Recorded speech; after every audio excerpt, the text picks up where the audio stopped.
En aquel tiempo dijo Jesús a sus discípulos: No todo el que me dice, Señor, Señor, entrará en el reino de los cielos, sino el que hace la voluntad de mi Padre que está en los cielos.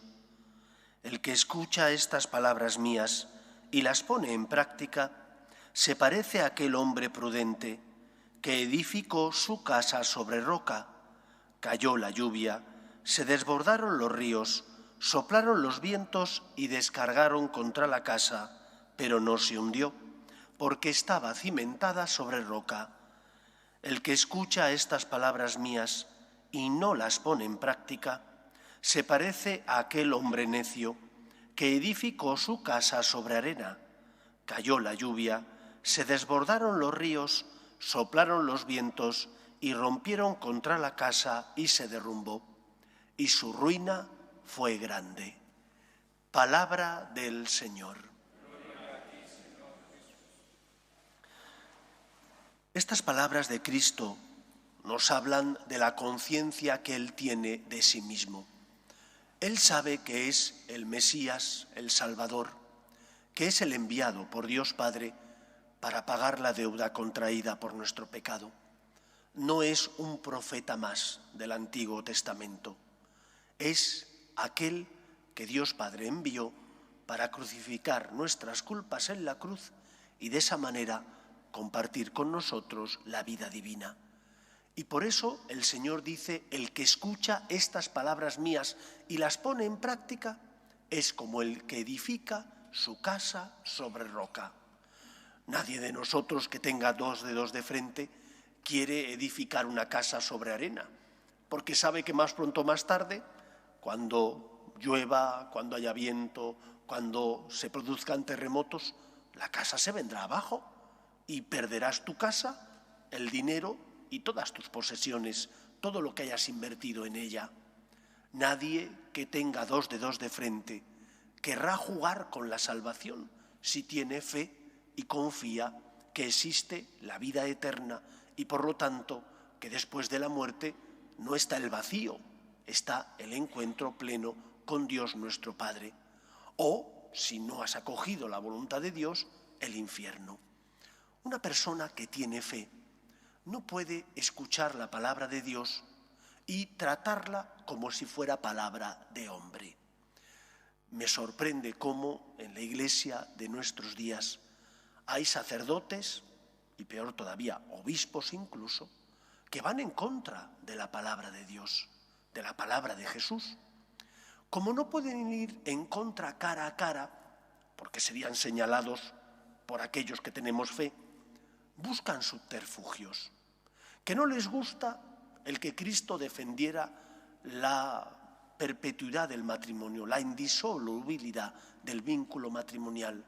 Dicen entonces, en lugar de atacar la palabra de Cristo, que no la pueden atacar, que claro, que los que la transmitieron quizás no lo hicieron de forma fidedigna. Dice la Dei Verbum, que es la declaración dogmática del concilio que trata sobre la palabra de Dios, que al ser inspirada no puede contener error en aquello que tiene que ver con la salvación de los hombres. No puede contener error y por lo tanto no puedes a tu antojo decir esto sí, lo otro no. Pero ¿cómo vamos a decir lo contrario que dijo Cristo?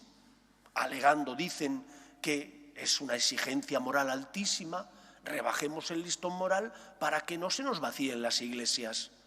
Es absurdo.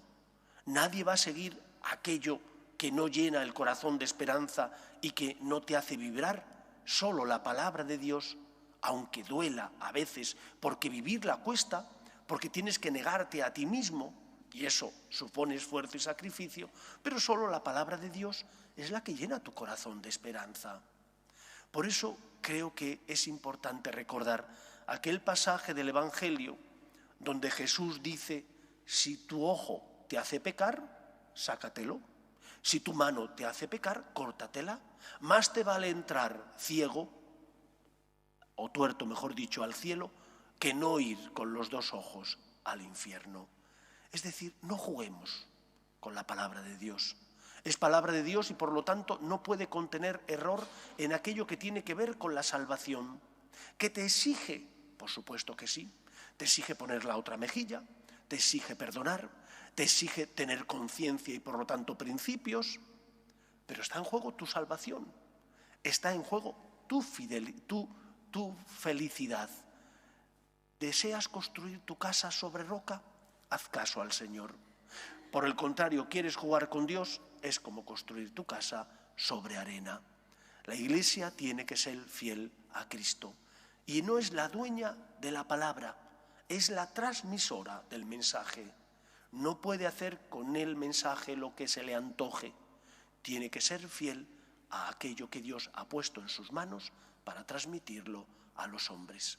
Con razón decía el Papa emérito Benedicto XVI que cuando a alguien, a un conservador, se le lleva una obra de arte, no se le pide que pinte un lienzo nuevo, se le pide que restaure, sacando a su esplendor la belleza de la obra.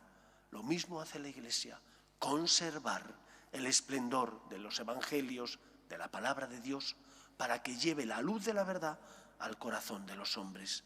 Y eso no se puede hacer si no es con fidelidad a esa palabra de Dios, que no puede contener error en lo que tiene que ver, en lo que atañe a nuestra salvación. Acepta la palabra de Dios, eso es construir tu vida sobre roca y no sobre arena. Que sea así en nuestra vida. Nos ponemos en pie.